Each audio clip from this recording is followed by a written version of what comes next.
So I love my child to be barefoot, I love nature, all of that, but I definitely draw the line at eating bugs. That's totally not cool. That's not going on my list. Welcome back to my channel, I'm Kayla. On this channel I share simple and practical advice on play, motherhood and learning. So have you ever wondered what other mums do with their children? Have you ever kind of want to be like a fly on the wall and see what other families get up to, the things that they let their kids do and the things that they don't? I know I find that really fascinating, and I always have done ever since I became a mum. I always wanted to know, what do other people do? You know, just out of interest, probably because I'm really nosy. I saw this particular video from another YouTuber called Sarah Therese, whose channel I absolutely love. And I thought, that's really awesome, and I want to share kind of what I let my child do and what I don't let my child do. But in this particular video, I'm just going to share the things that I do let her do, things that are part of her every day. So if you're a bit nosy like me, then keep watching. So the first one is I let my child cry and I let my child tantrum, and I don't really stop her. I just kind of let her get on with it. I've always said since she was really little that it's okay to feel. You know, I read this somewhere, I think it was in some kind of Montessori book, but just let children feel, because if they don't feel their emotions, they don't understand them. If you're always trying to stop them feeling, stop them getting upset, stop them getting frustrated, they don't get to actually feel the emotion and understand what it is and kind of name it and recognize it next time it happens. So yeah, whatever she feels, I'm just like, go for it. I don't stop her. And I tried to tell myself, you know, she needs to do what she wants to do. You know, if I was upset, I wouldn't want someone trying to stop me from being upset, because you need to sometimes, especially children. They're very, very emotional. It's not to say that I just kind of leave her and I'm like, hey, you know, beletas, you just do you.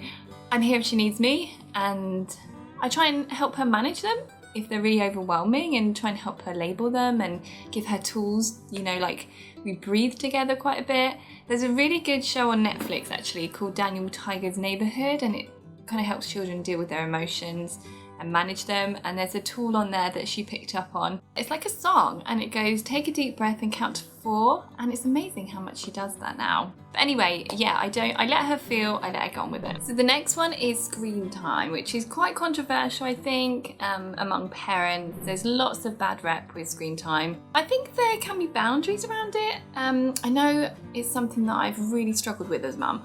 I'm really stressed about it. It's been a real difficult moment for me, especially with mum guilt and that kind of stuff. I found it really hard to exclude it completely from our lives. For a long time, I beat myself up about screen time. And then I decided, hey, how can I make it work for us? How can I get out of that cycle of the mum guilt around screen time? You know, when I've needed to switch it on, you know, if I needed to get something done, especially when she was younger, you know, she was much the child that wouldn't play on her own. There's stuff that you need to do as a mum, so I did struggle with that.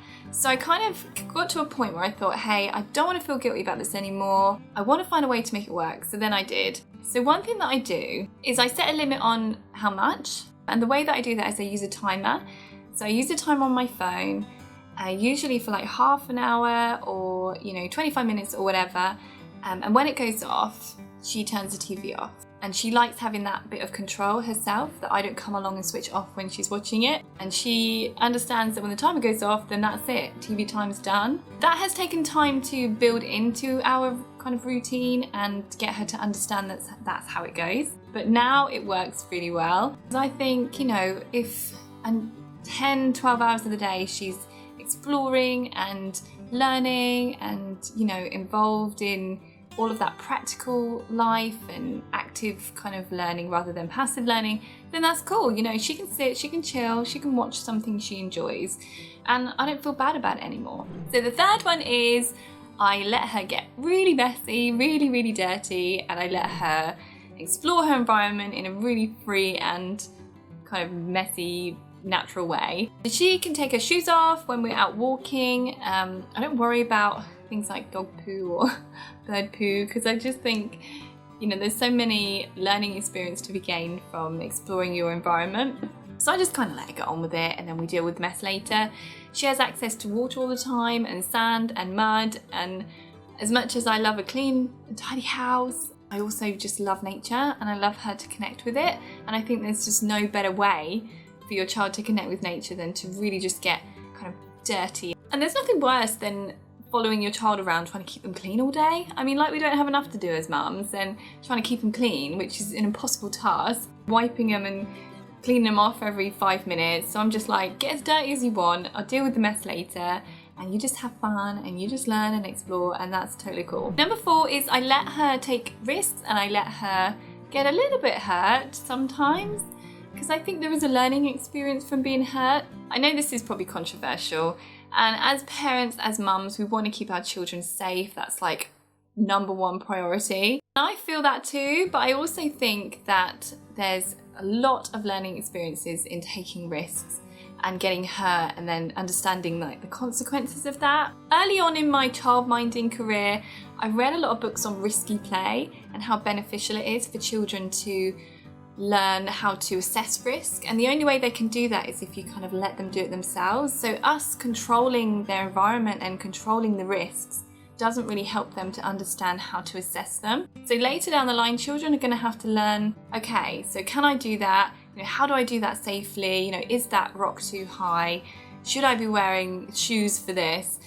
And the best way to do that is to ask questions. How are you going to attempt that? What's the best way to be safe while you're doing that? And just kind of let them answer those questions themselves, and then ultimately just go and do it and see what happens. I try and control the environment as much as I can and keep her as safe as I can, but I think it's okay to be hurt now and again and understand that okay, that happened, maybe I won't do that again, or next time I'll do something a bit differently, instead of just stopping them from attempting it. Remember, children are developing their physical capabilities too, so any kind of opportunity you can let them climb and crouch and, you know, get stuck in tiny places and all that kind of stuff is so good for their physical development. So I'm definitely pro risky play. So number 5 is I let her choose what she wants to do. I let her have choices in her play and activities. If you've seen some of my previous videos on open-ended play, I'll link them above, then you'll know that I'm a big fan of child-led play. I don't like to control her activities in day very much, which is why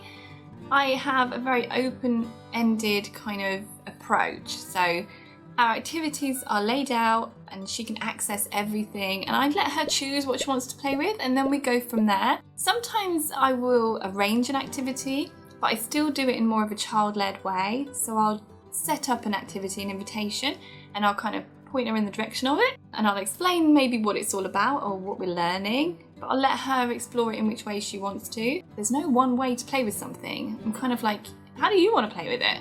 And oh, that's interesting, you know, let's explore that a bit more. It also shows me what she's interested in, so then I can remember that for next time. And if you're familiar with Montessori, you'll have heard of the kind of follow the child phrase, and I think letting children have choices in their environment and be free and all that kind of stuff really coincides with follow your child. And yeah, I kind of try to live by that every day with her. Number 6, I don't let her eat bugs, but I do let her explore kind of gross things like snails and slugs and worms and bugs and all that kind of stuff. As I said earlier on, it's really good kind of for children to touch things, you know, that sensory experience of feeling it. What does it feel like? Learning about the different textures, you know, how gentle they have to be when they're handling bugs and little mini bees. I'm really careful about taking care of the environment and nature and wildlife and all that kind of stuff. I don't let her kind of squish things or kill bugs. I'm, you know, totally not cool for that, but I do let her touch things if she wants to and just explore them and then develop an interest in them, ask questions about them. I think that's has really positive benefits for children. Number 7, this one is very similar to number 5, but slightly different. I let her have choices in her day. So not just with activities and play, I let her choose what we do and have a part in her life, really. So I'm not organising or taking control of everything that she does. You know, I'll let her have choices. Do you want to help me with this? You know, would you like to do that? Would you like to go to the park today, or should we go to the farm? Those types of things, really. It's nice for her to have independence, and it's nice for her to think that she, or she does, have options in how her life is and the things that she does and doesn't do. And I want her personality to shine through. I want her to tell me what she's interested in, tell me the things she likes, and why she doesn't want to do things and why she does. So yeah, she very much has choices in what she does. I will link some of my videos below about open-ended play and loose parts play, and I've got a lot of playroom tours as well to show you the kind of materials we have in our playroom. I just uploaded one a few months ago, so it's quite up to date of what our playroom looks like at the moment. I'll link that up here for you. So I hope you enjoyed a little insight into my life and into what we do with our child, and do subscribe if you're new to my channel, and I'll see you in the next video.